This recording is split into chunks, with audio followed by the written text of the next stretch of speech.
मुदच्यते पूर्णस्य पूर्णमादाय पूर्णमेवावशिष्यते। ओम शांति शांति शांति। शंकरं शंकराचार्यं केशवं बादरायणं सूत्रभाष्य कृतौ वन्दे भगवन्तौ पुनः पुनः। ईश्वरो गुरुरात्मेति मूर्तिभेद विभागिने व्योमवद्व्याप्तदेहाय दक्षिणामूर्तये नमः। ओम शांति शांति शांति। वसुदेवसुतं देवं कंसचाणूरमर्दनः देवकी परमानन्दं कृष्णं वन्दे जगद्गुरुं। कृष्णं वन्दे जगद्गुरुं।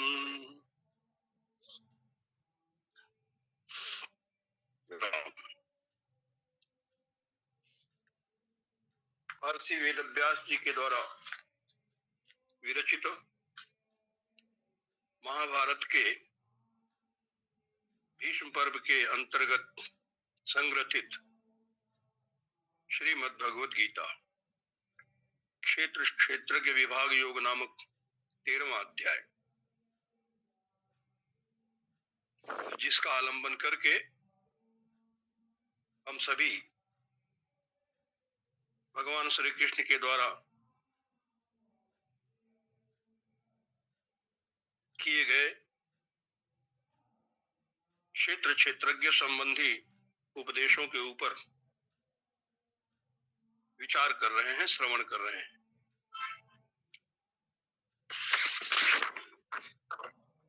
जो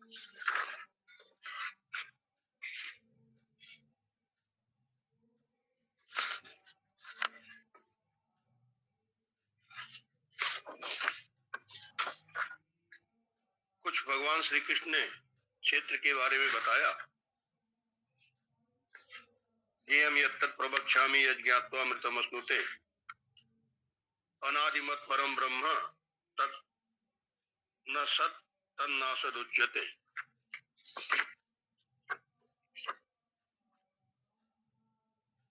उसी ज्ञेय के अस्तित्व को समझाने के लिए, बतलाने के लिए भगवान ने उस ज्ञेय के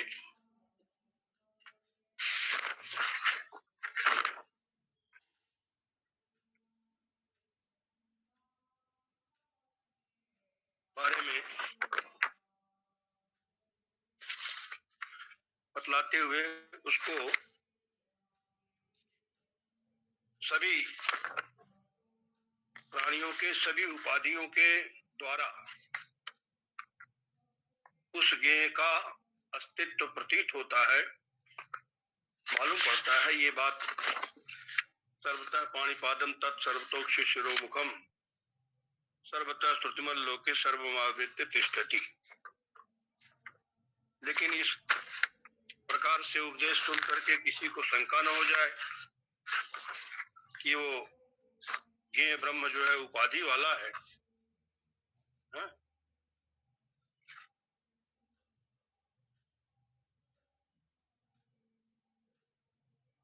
इसीलिए उस शंका का निवारण करते हुए भगवान श्री कृष्ण आगे सर्वेंद्रिय गुणाभासम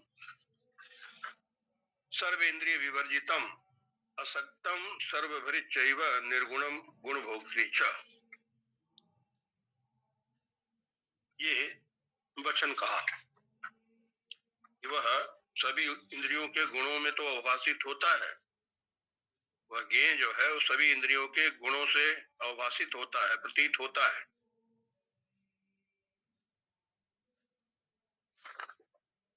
लेकिन वास्तव में वो सर्वेंद्रिय विवर्जितम, वो सभी इंद्रियों से रहित है।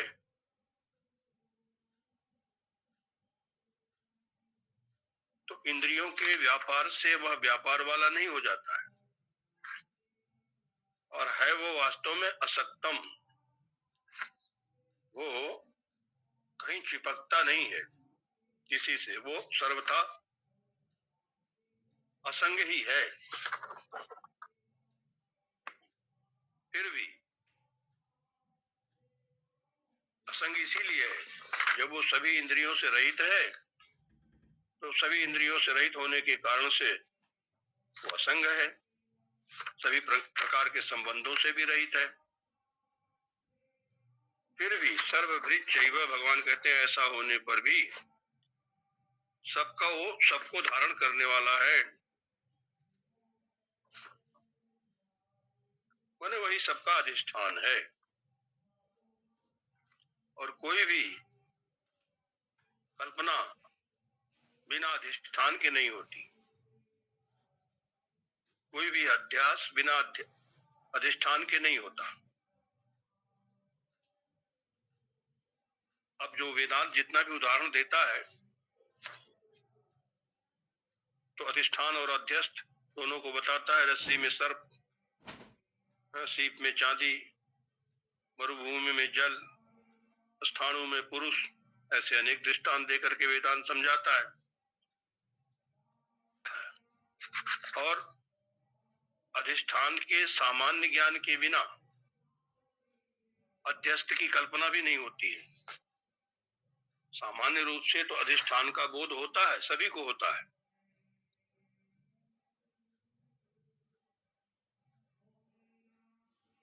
लेकिन विशेष रूप से अधिष्ठान का ज्ञान नहीं हो पाता, इसीलिए उसमें अध्यास हो जाता है, अन्य वस्तु का, अन्य वस्तु की कल्पना हो जाती है। तो ज्ञेय की सत्ता को बतलाने वाला दूसरा साधन भी बताया भगवान ने, निर्गुणम गुण भोक्तृ। वह ज्ञेय निर्गुण है, माने गुणों से रहित है, सर्वथा गुणों से अतीत है। तो गुणों से अतीत होते हुए भी सभी गुणों का भोक्ता है। भोक्ता से तात्पर्य यह है कि सभी गुणों का भोग करने वाला, अर्थात उपलब्ध करने वाला है, उसमें कोई गुण नहीं है, फिर भी ये गुण उसी में मालूम पड़ते हैं। गुण भोक्तृ च, माने संपूर्ण गुणों की उपलब्धि उसे होती है।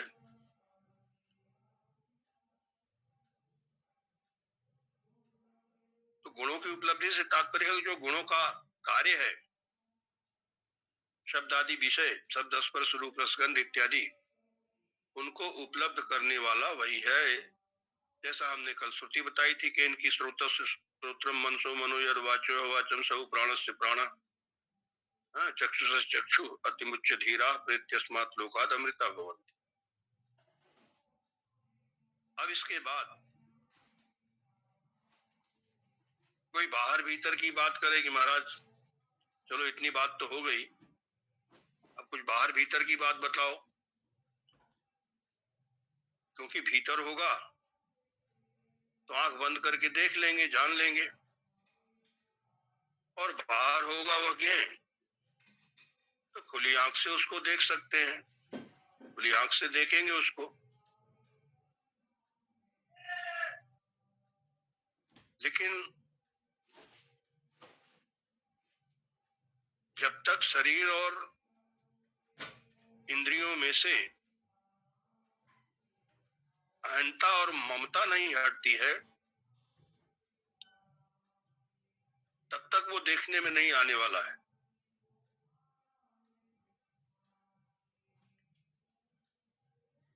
तो कैसे देखेंगे?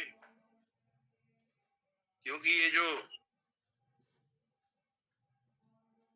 साधन हमको मिले हुए हैं, इंद्रियां इत्यादि, अंतः इंद्रिय बहि इंद्रिय,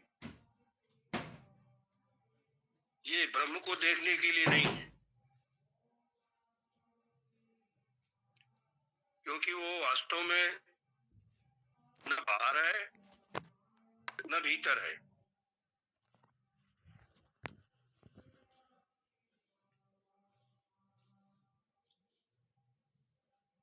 मतलब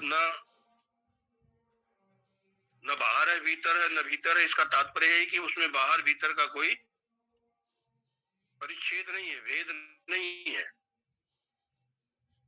ये तो हम अपनी दृष्टि से शरीर में रह करके बाहर भीतर करते हैं, बाहर भीतर करना, देह भाव छूटता नहीं है। इसीलिए तो कहते हैं कि वो अभी कोई कहे वो एक है कि दो है,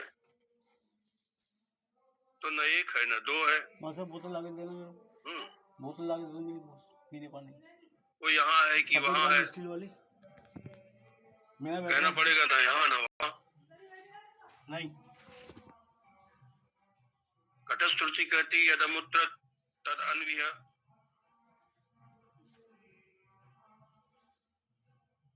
जो यहाँ है वही वहाँ है, जो वहाँ है वही यहाँ है। यहाँ मतलब इस लोक में, वहाँ मतलब परलोक में।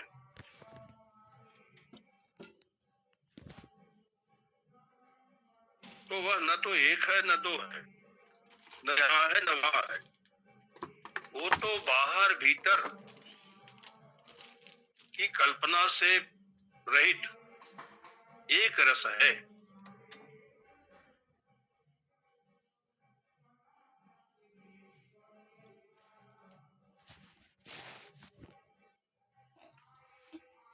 जैसे उदाहरण में हम लोग आकाश को ले सकते हैं। अब घड़े के भीतर भी आकाश, घड़े के बाहर भी आकाश। तो वो आकाश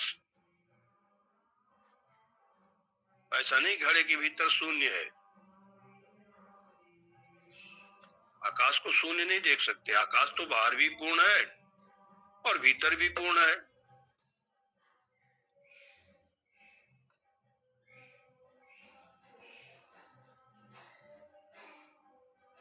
यही बात भगवान श्री कृष्ण अग्रिम श्लोक से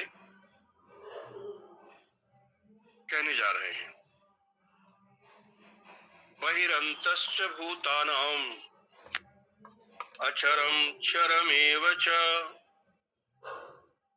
सूक्ष्मत्वात् तदविज्ञेयम्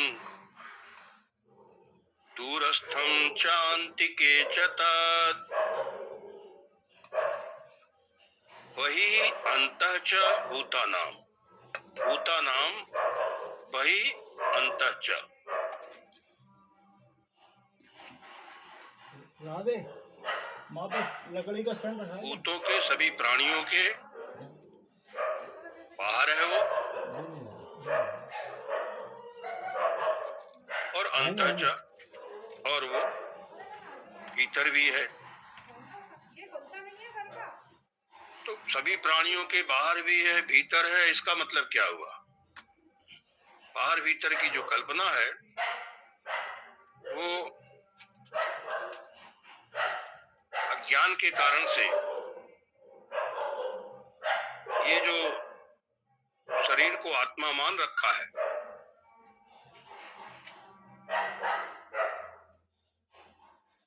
माने आत्मभाव से कल्पित जो यह शरीर है,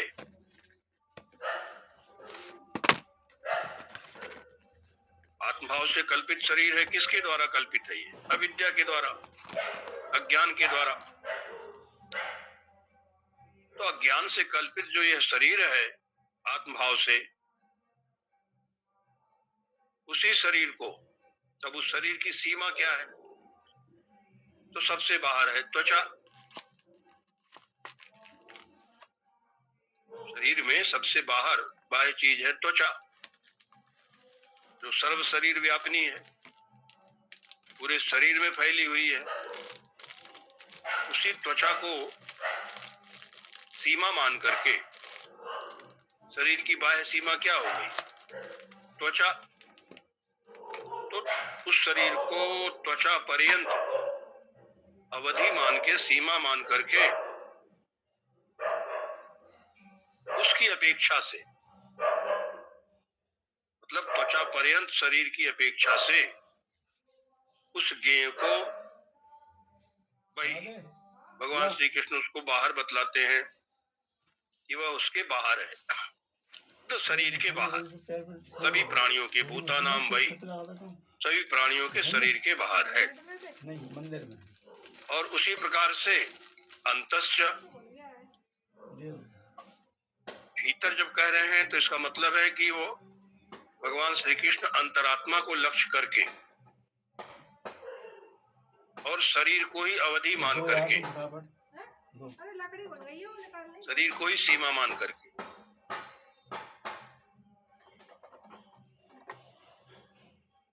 तो वह भीतर भी है।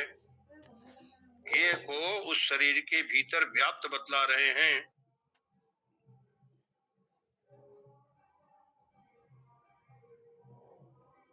भीतर जब कहते हैं तो अंतरात्मा को लक्ष्य करके कह रहे हैं, और बाहर जब कहते हैं तो अज्ञान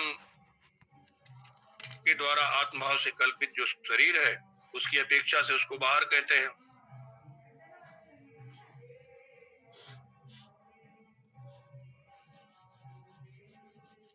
तो वो भी बाहर भी है, और वैसे ही वो ये जो है भीतर भी है, शरीर के भीतर भी वो व्याप्त है, बाहर और भीतर व्याप्त है। तो ऐसा कहने से मालूम पड़ता है कि बीच में उसका अभाव है। एक चाय डलवा दूं?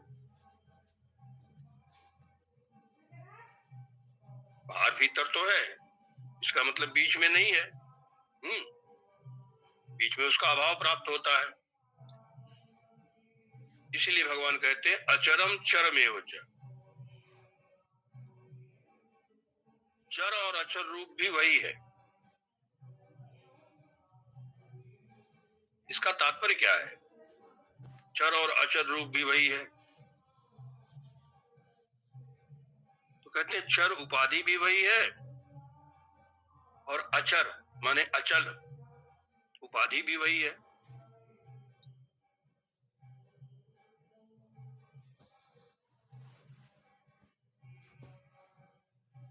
तो चर उपाधि क्या है? जो चलने फिरने वाले हैं, जिसको हम लोग कहते हैं जंगम, चलने फिरने वाले, चलने के स्वभाव वाले। तो चल उपाधि मतलब मनुष्य हैं, पक्षी हैं, पशु हैं, ये सब चल उपाधि वाले हैं। और अचल उपाधि वाले, जिसको अचल रूप भगवान कह रहे हैं, जो स्थावर है, तो पहाड़ है, पर्वत है, ये सब वृक्ष इत्यादि, ये सब अचल उपाधि वाले हैं। इन सब में वह परमात्मा है, परमात्मा ही है। सभी भूतानाम भई अंतम अंतच अचरम चरमेव च। जितने भी अचर और चर भूत हैं, चल और अचल रूप जो जितने भी प्राणी हैं, उनके बाहर भीतर वही है। तो चर रूप भी वही है, अचर रूप भी वही है। अब ये चर रूप क्या है? तो कहते हैं रस्सी में सर्प की भांति प्रतीत होने वाले जो चर और अचर रूप शरीर के आभास हैं,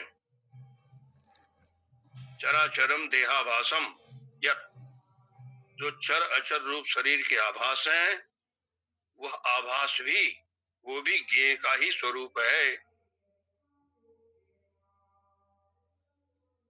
अब ये चर अचर का जो विभाग है ना, ये चर अचर का विभाग इंद्रिय जन्य है, इंद्रियक है। इंद्रियों के द्वारा ये विभाग किया जाता है, विभाग होता है। वो इतना सूक्ष्म है कि वो जाना नहीं जाता।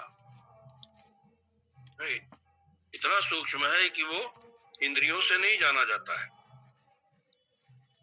तो चर अचर का विभाग तो ये इंद्रियां करती हैं।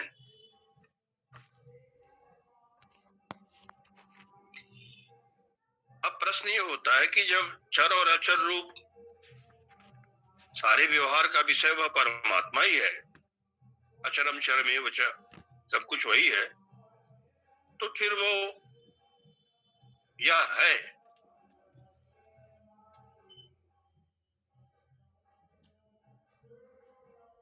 या है, इस प्रकार से क्यों नहीं सब लोग जान पाते हैं उसको?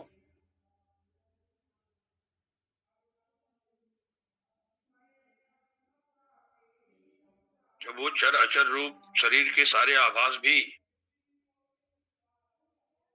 उस ज्ञेय के ही स्वरूप है, तो लोग उसको जान क्यों नहीं पाते हैं? क्योंकि चर अचर रूप तो सब सारा व्यवहार में जाना जाता है, सभी सारा व्यवहार का विषय होता ही है।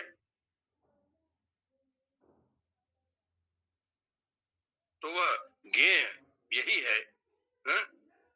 इस रूप में क्यों नहीं जाना जाता, क्यों नहीं इस प्रकार से जान पाते हैं?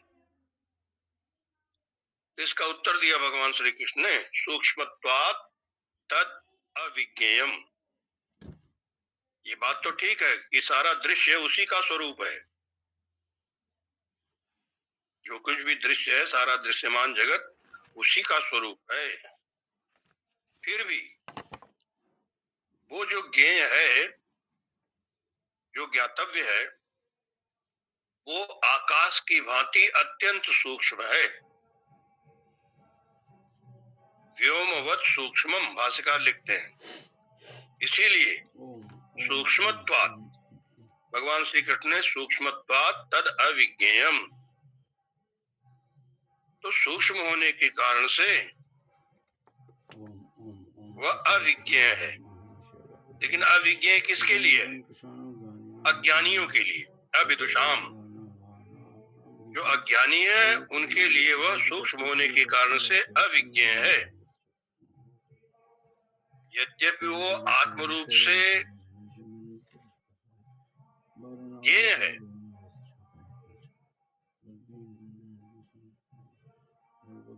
फिर भी आत्म रूप से ज्ञेय होने पर भी क्योंकि वह अत्यंत सूक्ष्म है, इसलिए अज्ञानियों के लिए वह अविज्ञेय है। सूक्ष्मत्वात् तद अविज्ञेयम, तद मतलब वो जो ज्ञेय है, ज्ञातव्य है परमात्मा, वह अत्यंत सूक्ष्म, आकाश की भांति अत्यंत सूक्ष्म होने के कारण से अज्ञानियों के लिए अविज्ञेय है।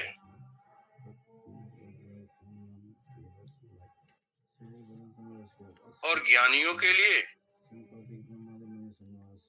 ज्ञानियों के लिए तो श्रुति ने कही दिया है, आत्मैव इदं सर्वम। वो आत्म रूप से ज्ञेय है, तो इदम सर्वम आत्मा एवं, यह सब कुछ आत्मा ही है। ब्रह्मैव इदं सर्वम, बृहदारण्यक उपनिषद में कहा, छांदोग्य में तो कहा कि आत्मैव इदं सर्वम, यह सब कुछ आत्मा ही है। और बृहदारण्यक उपनिषद में मंत्र आता है, ब्रह्मैव इदं सर्वम, यह सब कुछ ब्रह्म ही है। सर्वम कल्विदं ब्रह्म, निश्चय रूप से यह सब कुछ ब्रह्म ही है। एतद आत्ममिदं सर्वम, छांदोग्य में कहा, यह सब कुछ आत्म स्वरूप ही है। इन सभी श्रुति प्रमाणों से वो सदा विज्ञात है, जाना जाता है। यद साक्षात अपरोक्षात ब्रह्म, वो साक्षात अपरोक्ष है, प्रत्यक्ष नहीं है। प्रत्यक्ष का तो अर्थ हो जाता है जो इंद्रिय का विषय हो, वो इंद्रिय का विषय नहीं है, अपरोक्ष है, वो कभी परोक्ष नहीं होता। आत्म रूप से वो नित्य ज्ञेय है, सदा जाना जाता है।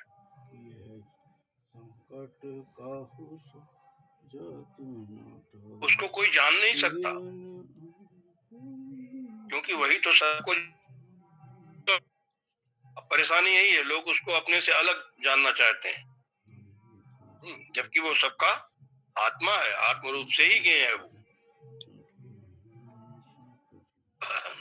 इसीलिए भगवान कहते हैं दूरस्थम शांति के चतत, वो दूरस्थ है, बहुत दूर। अज्ञात होने के कारण से वो जो ज्ञातव्य ब्रह्म है, आत्मा है, अज्ञात होने के कारण से अज्ञानियों के लिए बहुत दूर है। क्योंकि हजारों करोड़ों वर्षों तक भी प्राप्त नहीं हो सकने के कारण से वो अज्ञानियों के लिए बहुत दूर है। अविज्ञाततया दूरस्थम वह वर्ष सहस्त्र कोट्यापि अविदुषाम अप्राप्यत्वात्। अविदुषाम जो अज्ञानी है उनके लिए वर्ष सहस्त्र कोट्या अपि अप्राप्यत्वात्, हजारों करोड़ों वर्षों तक भी प्राप्त न हो सकने के कारण से वह, उनके लिए अज्ञात होने के कारण से वह ज्ञेय परमात्मा बहुत दूर है। लेकिन अंतिके च भगवान कहते हैं वो सबसे निकट है। किसके लिए? विदुषाम, जो ज्ञानी है उनका तो वह आत्मत्वात्, आत्मा होने के कारण से, ज्ञानियों का तो आत्मा ही है, इसीलिए वो निकट ही है। निकट से तात्पर्य यहाँ अभिन्न ही है। ऐसा नहीं ज्ञानी अपने आप को, आत्मा को अलग जाने और अपने को अलग जाने। वो आत्मा ही है ज्ञानियों का, तो आत्मा होने से वो सबसे निकट है, समीपस्थ है। अंतिके च, तो दूरस्थम च अंतिके च तत्, वो न दूर है न पास है। ये दूर पास का तो कल्पना है। तो दूर किसके लिए है? तो कहते हैं ज्ञानियों के लिए बहुत दूर है और ज्ञानियों के लिए बिल्कुल निकट है। तो ये जो हम लोगों को मिट्टी, पानी, अग्नि, हवा, आकाश, ये सब अलग अलग मालूम पड़ते हैं, ये वास्तव में अलग अलग नहीं है।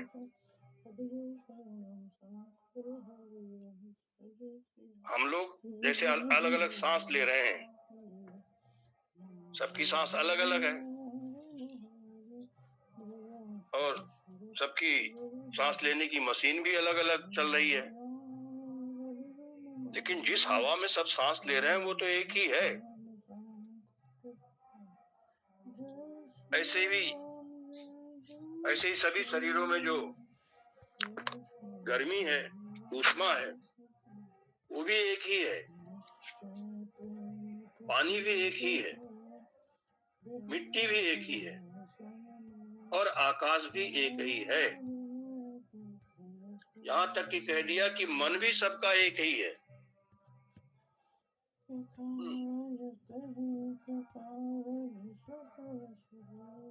अब जो श्रद्धालु लोग हैं वो तो ऐसा मानते हैं कि हमारे मन में तो ऐसा ऐसा होता है और उसके मन में ऐसा ऐसा होता है। लेकिन वास्तव में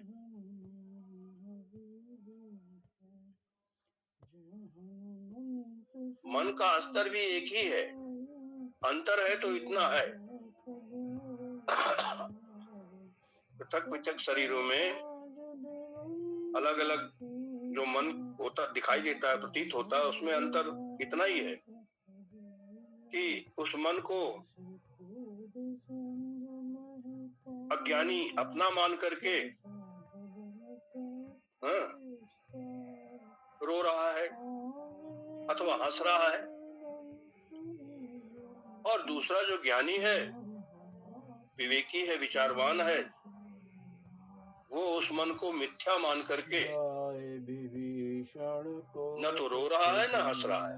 सीता निरखी परम तो वो जो मिथ्यात्व का पदवी ज्ञान है, बाबू जारी सिंधु मन के मोह मिथ्यात्व का बोला ज्ञान, वो बिल्कुल एक ही है। यम का कर तोरा अक्षय कुमार कुमारी तो सहा अब चूंकि ऐसी जमल बात है पेट लंक कि सभी प्राणियों के भीतर भी वही है, बाहर भी वही है, जितने भी चर अचर प्राणी हैं, जय जय जय जितना भी सारा दृश्य है, अब हम्म, विलंब के ही कारण वो सब परमात्मा ही है।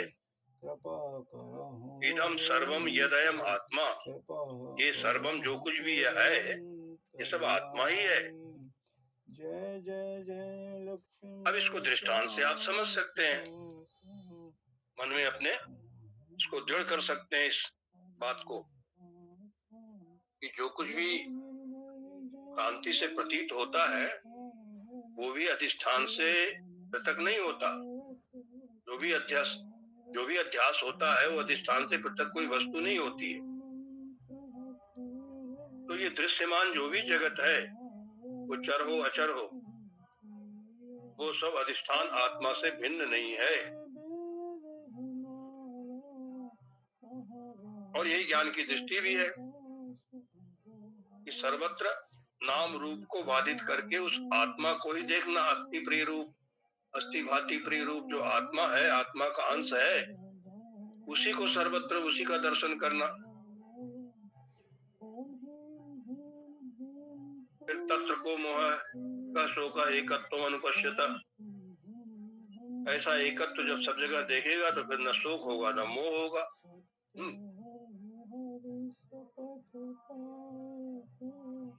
न किसी से घृणा होगी।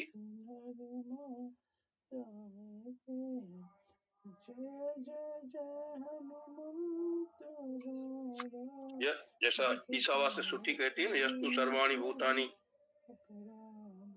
आत्मैवा भूत विजानतः,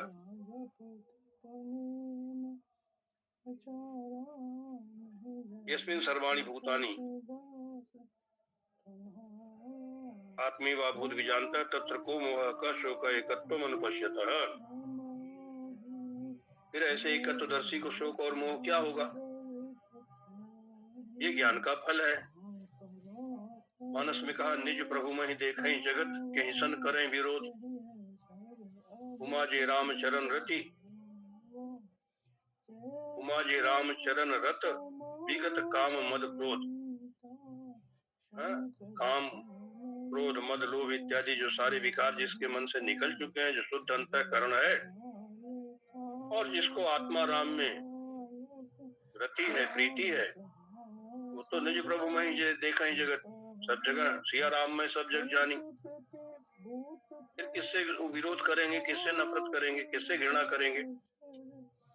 न तो ततो विजुगुप्सते, फिर वो किसी से घृणा नहीं करता।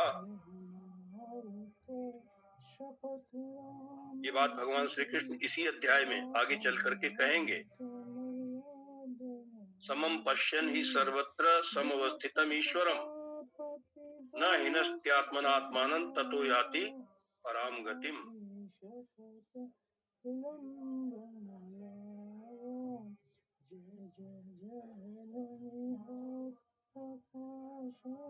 तो ज्ञानियों के लिए वह अंतिके च तत् तद्गेयम ज्ञातव्यम ब्रह्म आत्मा, ज्ञानियों के लिए अंतिके अत्यंत निकट है, क्योंकि वो तो उनकी आत्मा ही है।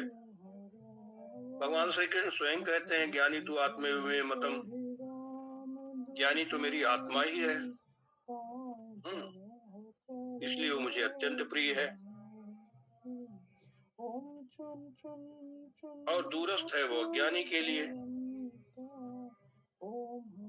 उनके लिए हमेशा वो आत्मा अज्ञात ही रहता है। और इतना ही नहीं, उसके बारे में भगवान श्री कृष्ण उस ज्ञेय के बारे में आगे 16वें श्लोक से और कुछ भी कहते हैं। अविभक्तं च भूतेषु विभक्तमिव च स्थितं भूतभर्तृ च तज्ज्ञेयम् ग्रसिष्णु प्रभविष्णु च अविभक्तं च भूतेषु विभक्तमिव च स्थितं भूतभर्तृ च तज्ज्ञेयम् ग्रसिष्णु प्रभविष्णु च। वो परमात्मा कैसा है? कहते हैं भूतेषु अविभक्तम, सभी प्राणियों में वह परमात्मा, जितने प्राणी हैं सब सर्वेषु भूतेषु, वह परमात्मा अविभक्तम, अविभक्त है। उसके अलग अलग टुकड़े नहीं हो गए हैं। वो समम सर्वेषु भूतेषु, सब में सम है, निरंतर है, अखंड है। लेकिन विभक्तम इव च स्थितम, लेकिन वो विभक्त के समान स्थित है तो वो अविभक्त, लेकिन विभक्त जैसा सभी भूतों में स्थित है। अब विभक्त क्या है? तो विभक्त है शरीर, अलग अलग क्षेत्र, अलग अलग शरीर। तो शरीर अलग अलग है, इसलिए अलग अलग वो विभक्त के समान प्रतीत होता है, लेकिन वो विभक्त नहीं हो जाता। उपाधियां भिन्न भिन्न है, शरीर भिन्न भिन्न है, वो परमात्मा भिन्न भिन्न नहीं हो गया है, टुकड़े टुकड़े नहीं हो गया है। ये भूतेषु अविभक्तम, वो सभी प्राणियों में अविभक्त है, माने वो एक ही है, उसमें कोई विभाग नहीं है, वो अखंड है, परमात्मा ने एक रस है। भगवान श्री जानकी नाथ की तो प्रत्येक शरीर में, जैसे अब उदाहरण के लिए आप आकाश को फिर ले लीजिए, वो आकाश के समान अविभक्त ही है, एक ही है।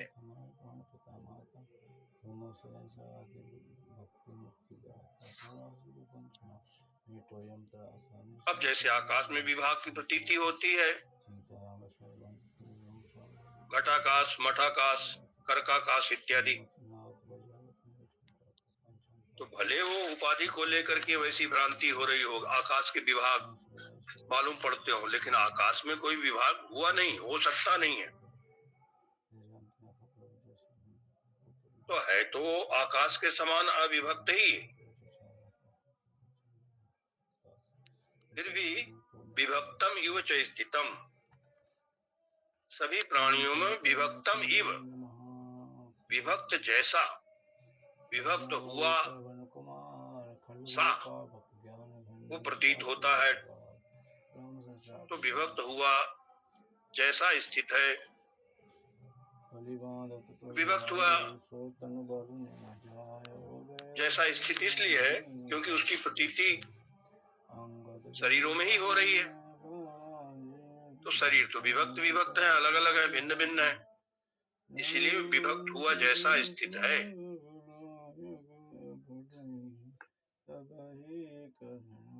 और भूत भर्तृ च तज्ज्ञेयम्, तज्ज्ञेयम् वो जो ज्ञेय है, वो ज्ञेय परमात्मा भूतों का भरण करने वाला है, माने सभी भूतों का भरता है। भरता माने पालन पोषण करने वाला।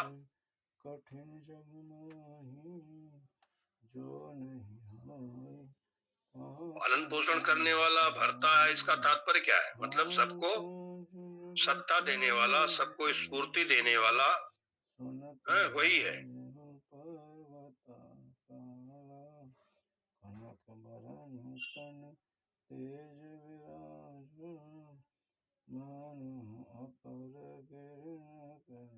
सत्ता मतलब सत से सत्ता और चित से स्फूर्ति, स्फूर्ति माने अभिव्यक्ति, चेतना। जिसको क्षेत्र का धर्म भगवान ने बताया अभी, उता नाम अस्मि चेतना, इच्छा द्वेष सुखम दुखम संघातस चेतना धृति एतत् क्षेत्रम।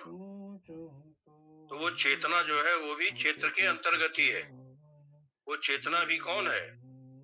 वो चेतना देने वाला भगवान ही है। वो सत्ता और स्फूर्ति देने वाला वही है।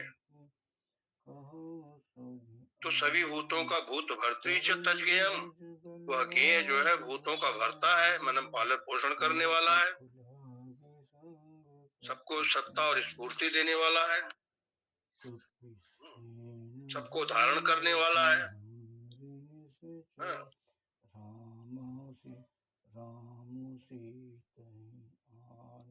और ग्रसिष्णु च, माने सबका ग्रसन, सबको ग्रस लेता है। तो स्थिति काल में सबका बढ़ता है।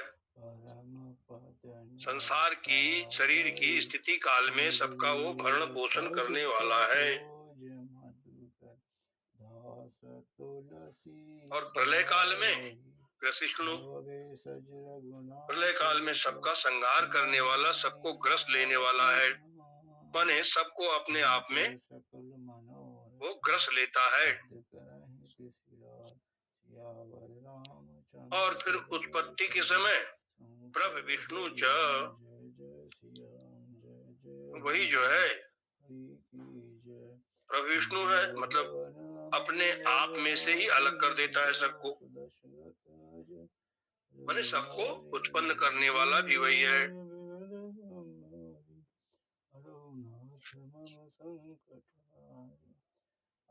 तो उद्भव स्थिति संहार तीनों आ गए ना।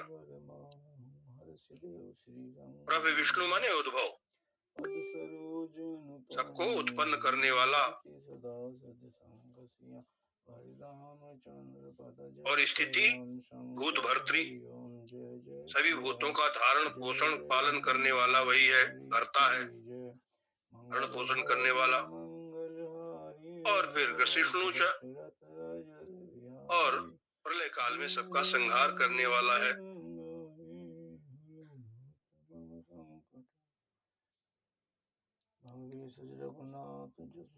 अब इसमें बड़ा सुंदर उदाहरण श्रुति में मिलता है, ये किस प्रकार से सब करता है, संसार की सृष्टि स्थिति लय। तो 2-3 उदाहरण दिए हैं वहाँ। परमात्मा सृष्टि को कैसे संचालन करता है। यथोण, मुंडक उपनिषद में आया, यथोण नाभि सृजते गृह्णते च, यथा पृथिव्याम औषधयः संभवन्ति, यथा सतः पुरुषात् केशलोमानि, तथा अक्षरात् संभवति है विश्वम। ये मंत्र है। जैसे मकड़ी, यथा ऊर्ण नाभि सृजते गृह्णते च, जैसे मकड़ी जाले को बनाती है, मतलब जाले को उगलती रहती है, कहीं बाहर से धागा नहीं लाती, वो अपने अंदर से ही वो लार निकाल निकाल करके जाले को बुनती है, बनाती है। कहे तो उगलती है, वो जाले को वही उगलती है, वही बनाती है, उगल करके जाला बुनती है, और फिर उसी निगल भी लेती है उसको। कुछ और खाने को नहीं मिलता है, यदि उस जाले में कुछ फंसता नहीं, कोई कीड़ा मकोड़ा, और वो भूख से जब व्याकुल हो जाती है तो फिर उसी जाले को खा भी जाती, वो उसी से अपना पेट भर लेती है, ये देखा गया है। तो निगलती भी रहती है। यथा ऊर्णनाभि सृजते गृह्णते च, और उसी में खेलती भी है, उस जाले को बना करके उसी में अपना खेलती भी रहती है, इधर उधर दौड़ती फिरती रहती, चलती फिरती रहती है, फंसाती रहती है अन्य कीड़ों को। वैसे ही ये जो परमात्मा है, जिसको भगवान श्री कृष्ण ने यहाँ ज्ञेय कहा, ज्ञातव्य कहा है, पर ब्रह्म कहा है, अनादि मत कहा है, सत असत से परे कहा है, परमात्मा भी ऐसे ही करता है, इसीलिए उसका नाम है प्रभ विष्णु। हाँ, सबका प्रभाव करने वाला, सबको उत्पन्न करने वाला।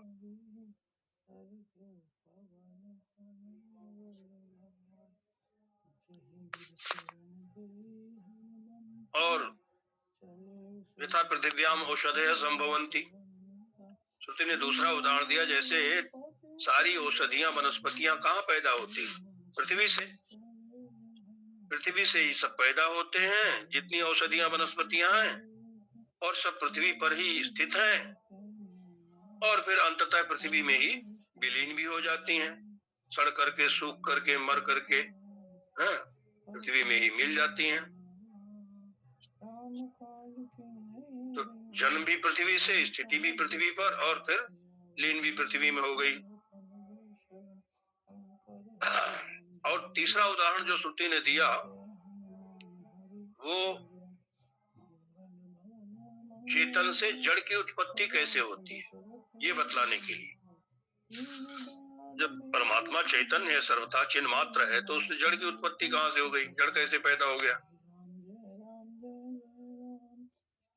तो कहते हैं यथा सतः पुरुषात् केश लोमानी। श्रुति कहती है जैसे जीवित पुरुष से उसके शरीर से, हाँ, बाल और नाखून इत्यादि पैदा होते हैं,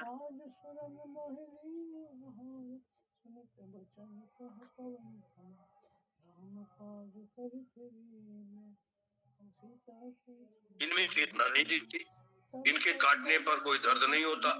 नाखून काटते हैं, बाल काटते हैं, ये जड़ मालूम पड़ते हैं, तो पैदा उसी से हुए जो चेतन शरीर है।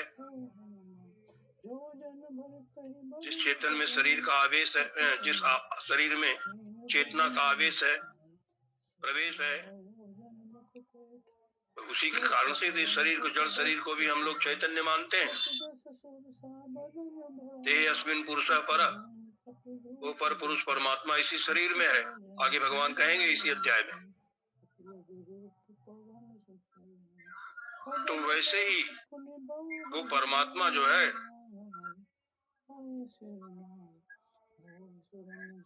भूतभर्त्री विष्णु, भूतभर्त्री वृषिष्णु, सभी प्राणियों का उत्पन्न करने वाला है, सभी का भरण पोषण करने वाला है, और सभी का संहार करने वाला है। भाष्यकार ने इसमें उदाहरण दिया वही रज्जु सर्प का ही, कि जैसे मिथ्या कल्पित जो सर्प आदि हैं,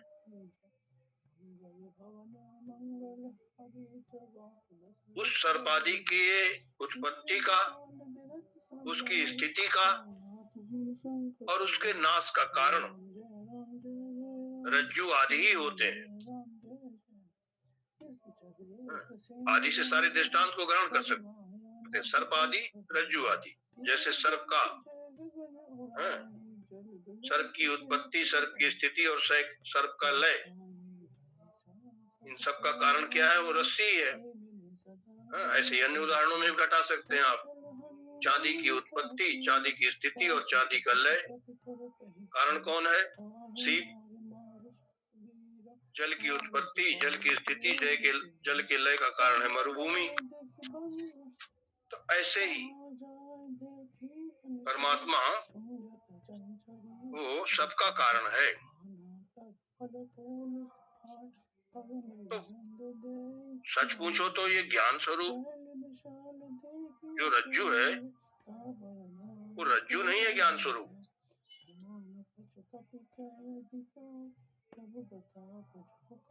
बल्कि रज्जु उपहित चैतन्य है।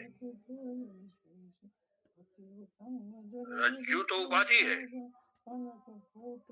और रज्जु उपाधि में जो उस उपाधि से उपहित जो चैतन्य है, जिसने रज्जु उपाधि को ग्रहण किया है, तो वो रज्जु उपहित चैतन्य ही ज्ञान स्वरूप है, रज्जु ज्ञान स्वरूप नहीं है। इसलिए सर्प का अधिष्ठान रस्सी नहीं है। सर्प का अधिष्ठान वास्तव में रज्जु उपहित चैतन्य है। अब इस बात को वेदांत का विद्यार्थी ही जानता है।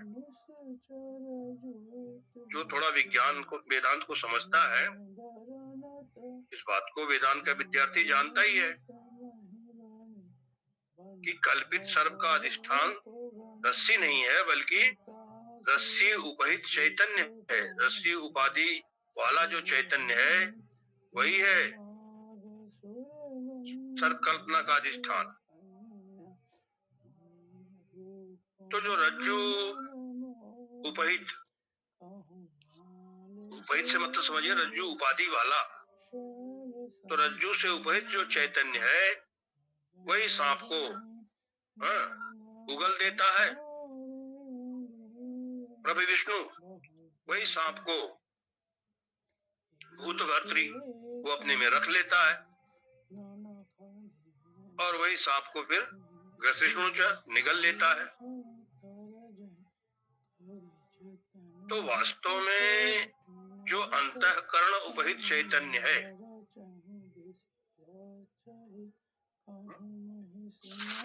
अब चैतन्य के भी कई तरह से विभाग करके समझना पड़ता है हमको। चैतन्य तो एक ही अखंड एक रस, लेकिन जो अंतःकरण विशिष्ट चैतन्य है, अंतःकरण जिसका विशेषण है, अंतःकरण जिसकी उपाधि है, अंतःकरण से अवच्छिन्न जो चैतन्य है, अंतःकरण अवच्छिन्न चैतन्य कहिए अथवा अंतःकरण विशिष्ट चैतन्य कहिए अथवा अंतःकरण उपहित चैतन्य कहिए, एक ही बात है। उसको कहते हैं, शास्त्र की भाषा में उसको कहते हैं प्रमात्री चैतन्य। तो प्रमात्री चैतन्य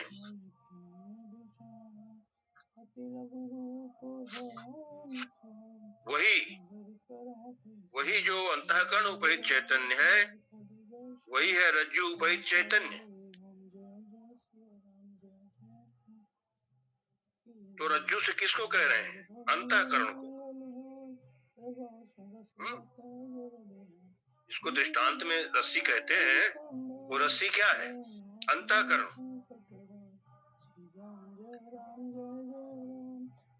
तो उस रस्सी से उपहित जो चैतन्य है, वही है अंतःकरण उपहित चैतन्य, दूसरा और कोई नहीं है।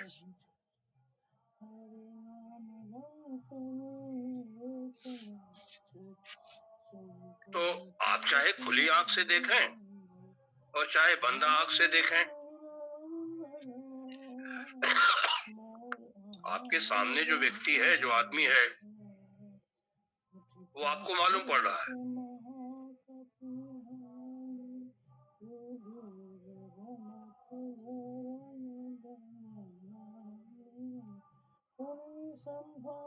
तीसरी जगह तो हो नहीं सकती, तीसरा कोई प्रकार नहीं है।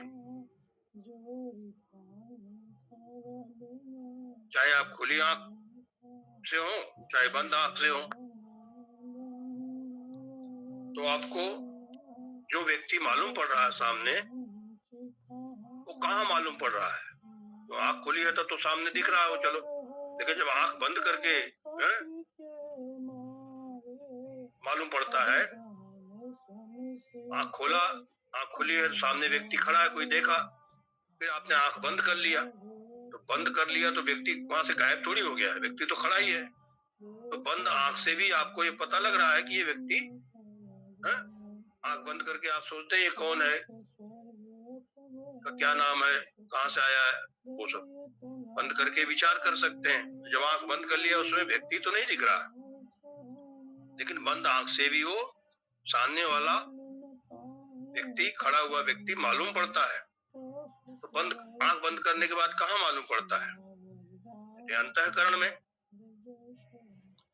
अंतःकरण की एक वृत्ति जो है, वो उस व्यक्ति के आकार वाली होकर के मालूम पड़ती है।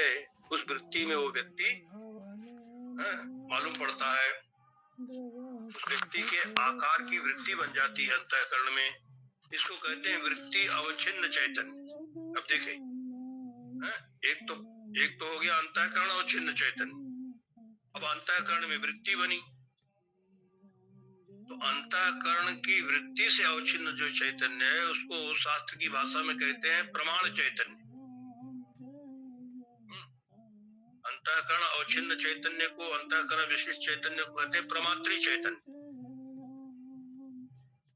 और ये जो आंख बंद करने के बाद भी दिख रहा है, किस चैतन्य में दिख रहा है? तो ये अंतःकरण वृत्ति से अवच्छिन्न जो चैतन्य है उस चैतन्य को मालूम पड़ता है।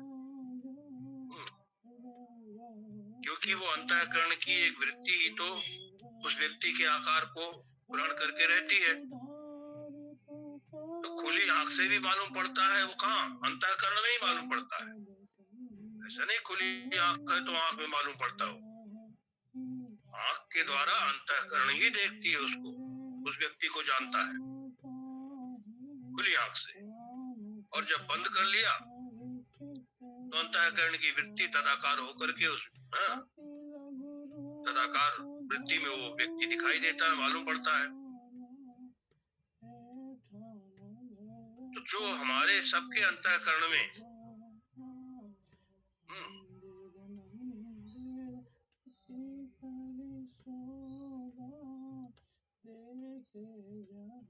ये आनंद मालूम पड़ रहे हैं,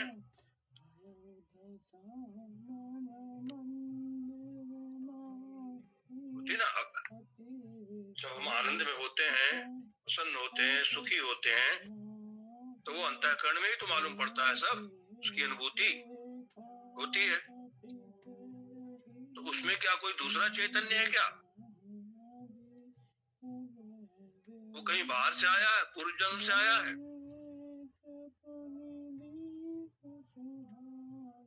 अरे जो हमारे अंतःकरण से अवच्छिन्न चैतन्य है, अंतःकरण विशिष्ट जो चैतन्य है, अंतःकरण उपहित जो चैतन्य है,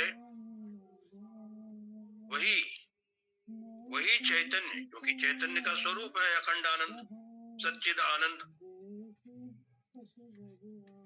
तो अखंड आनंद रूप है। सत्यम ज्ञानम अनंतम ब्रह्म, विज्ञानम आनंदम ब्रह्म। तो जो अंतःकरण में आनंद रूप से भास रहा है,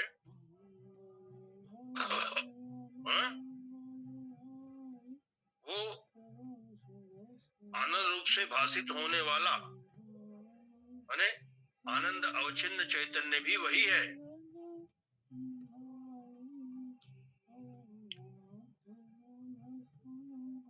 इसी को कहते हैं कि जब तक अंतःकरण अवच्छिन्न चैतन्य माने अंतःकरण से विशिष्ट जो चैतन्य है, जिसको प्रमात्री चैतन्य कहते हैं, वह प्रमात्री चैतन्य जब तक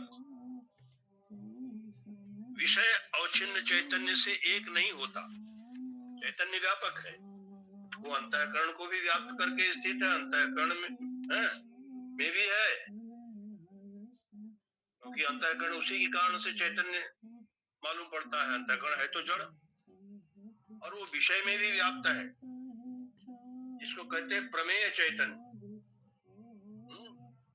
उसको शास्त्र की भाषा में कहते हैं प्रमेय चैतन्य, माने विषय को प्रकाशित करने वाला, विषय का अधिष्ठान भूत जो चैतन्य है, विषय अधिष्ठान भूतम चैतन्यम। विषय अधिष्ठान मतलब विषय तो जड़ है, विषय का भी जो अधिष्ठान रूप है, जिस अधिष्ठान में विषय प्रतीत हो रहा है, वो चैतन्य, क्योंकि चैतन्य सब जगह है, समान रूप से सर्वत्र व्याप्त है। तो विषय अवच्छिन्न चैतन्य और अंतःकरण अवच्छिन्न चैतन्य, ये दोनों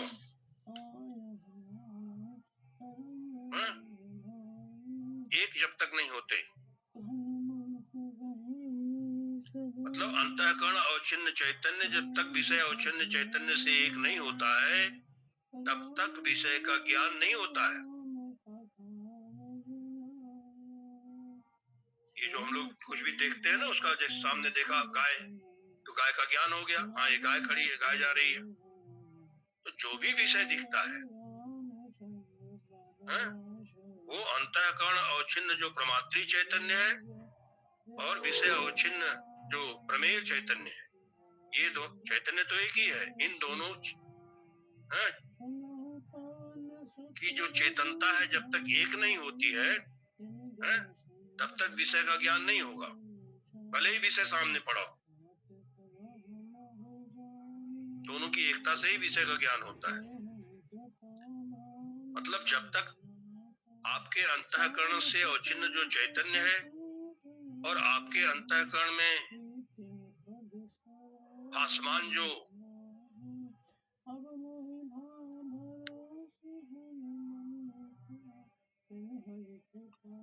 आनंद रूप चैतन्य आत्मा है, वो जब तक एक नहीं होता तब तक आनंद की अनुभूति नहीं होगी।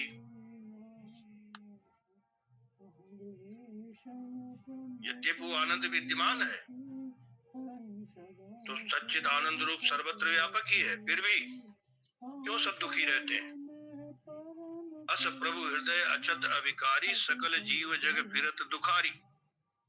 सारा जीव सारा संसार जो है दुखी होकर फिरता रहता है, जबकि आनंद रूप परमात्मा सबके हृदय में विराजमान है।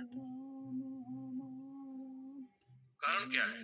वही अंतःकरण अवच्छिन्न चैतन्य और अंतःकरण में भासमान जो व्यापक चैतन्य है आनंद रूप, वो जब तक एक नहीं होता तब तक आनंद की अनुभूति नहीं होती है।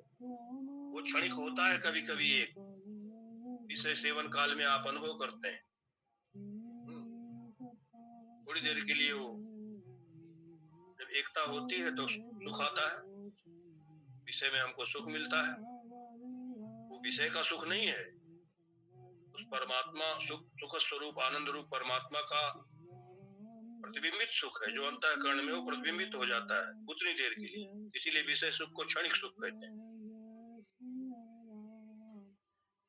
तो ये भगवान श्री कृष्ण यहाँ अविभक्तम च भुक्तेषु विभक्तम च स्थितम भूत भर्तृ च तज्ज्ञेयम दशिष्णु प्रभे विष्णु च। इस 16वें श्लोक के द्वारा ये बताया कि वही परमात्मा है तो अविभक्त, वो अखंड है, एक रस है, लेकिन सभी प्राणियों में वो विभक्त जैसा प्रतीत होता है, क्योंकि उसकी प्रतीति शरीरों में ही होती है, शरीरों के माध्यम से ही होती है। यदि वो शरीरों में ही केवल रहता है ऐसी बात भी नहीं है, तो निरंतर है, सतत है, समरूप से सर्वत्र है, अखंड है, एक रस है। अब उसको जब आप विचार करेंगे तब आपको पता लगेगा उसका स्वरूप जैसा है। तो ऐसा होते हुए भी वो प्रति शरीर में भिन्न भिन्न प्रतीत होता है, विभक्त जैसा मालूम पड़ता है, विभक्त है नहीं वो। और वही सबका भरण पोषण करने वाला है, सबको उत्पन्न करने वाला है, सबको अपने में लीन करने वाला भी वही है। तो सर्व तो जो कुछ है वो मिथ्या कल्पित है, जिसको हम सर्व कहते हैं, सब कहते हैं, सर्वम खलविदम ब्रह्म। सब वास्तव में तो है नहीं, सब तो मायाकृत है, भ्रांति है, और भ्रांति के कारण ही सबकी प्रतीति है। और इसी बात को भगवान श्री कृष्ण ने 9वें अध्याय में, कल हमने श्लोक बताया था आपको, पहले तो बोले कि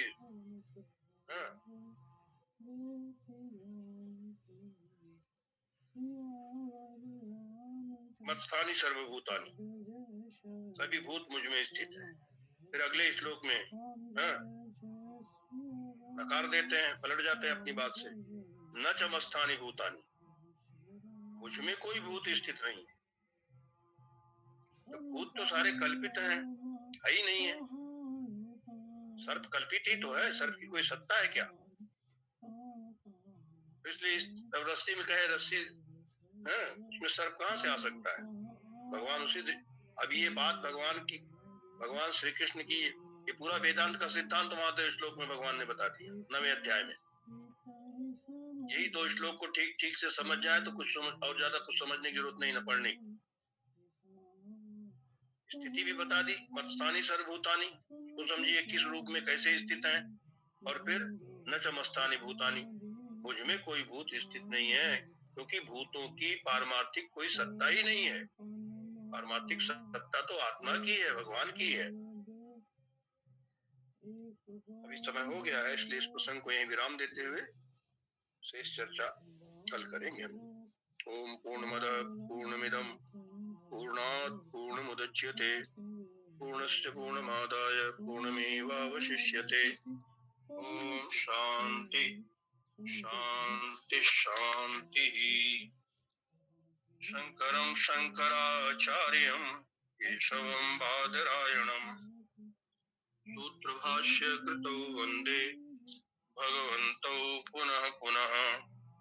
ईश्वरो गुरुरात्मेति मूर्तिभेद विभागिने व्योमवद्व्याप्तदेहाय दक्षिणामूर्तये नमः।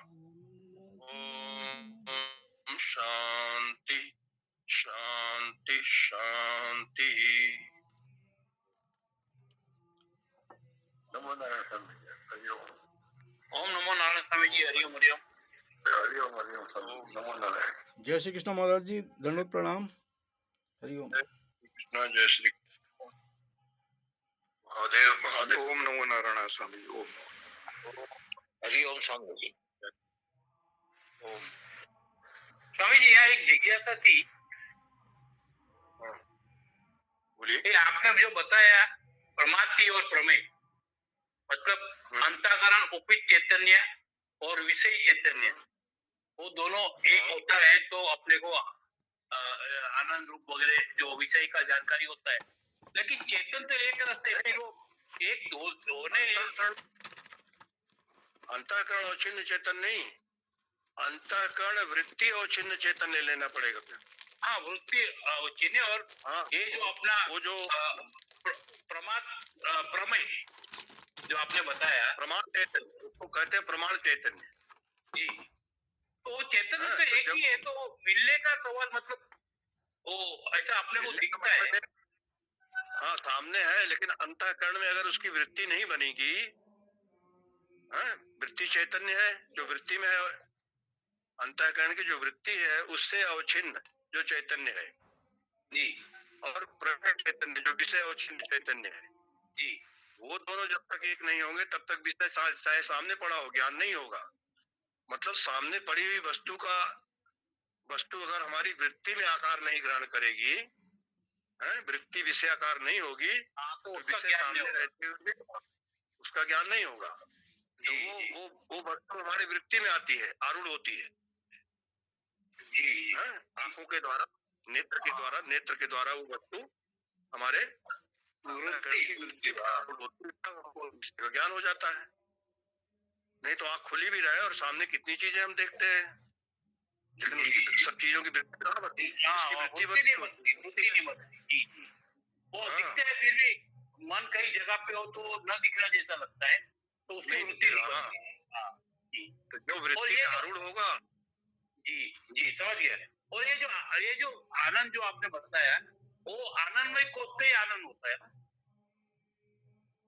हाँ, आनंदमय कोष का आनंद तो अलग है। अच्छा,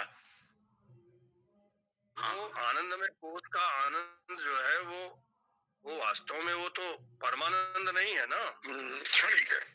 जो परमात्मिक आनंद है वो नहीं है, लेकिन वो चूंकि आनंद आत्मा में ही है, अन्यत्र कहीं नहीं है, तो कोष में जो आनंद आ रहा है, कोष में आनंद आ रहा है तो वहीं से आना चाहिए। स्रोत तो एक ही आनंद का। जी, आनंद का स्रोत जो है, जिसको सोर्स कहते हैं अंग्रेजी में, जी, आनंद का जगह जहाँ आनंद रहता तो आनंद तो आत्मा में ही, और कहीं तो आनंद है नहीं, तो विषय में कहाँ से आया? विषय का आनंद तो बोलना चाहता था कि जो क्षणिक आनंद वहां से जो आता है, तो वही वो आनंद कोष का ही वो जो आनंद समझने का कि वो तो आनंद तो एक ही होता है।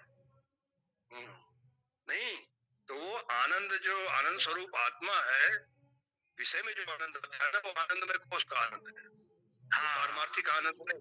हाँ, जी सेम। हाँ वही इसलिए बोल जिसके पास बहुत विषय है ना, जो विशेष या साधन सामग्री से संपन्न है, वो अपने आप को बड़ा आनंद में मानते हैं, बड़ा सुखी मानते हैं। जी हाँ, मतलब जाति जी के पास इतने आनंद है, बड़े सुख में है, जी वो कोई सच्चा सुख थोड़ी है। हाँ, तो कबीरदास ने कहा ना, झूठे सुख को सुख कहे, मानता है मनमोद। क्षण कौन बोल रहा? हाँ, वो तो झूठा ही सुख है। इसलिए जी, हाँ, रिसर्च करेंगे, उसके पीछे लगेंगे। जब आपको ये पता है कि सुख का एक ही स्रोत है, आत्मा, तो विषय क्यों आ रहा है, अनुसंधान करेंगे तब पता लग जाता है कि ये तो आनंदमय कोष का सुख है।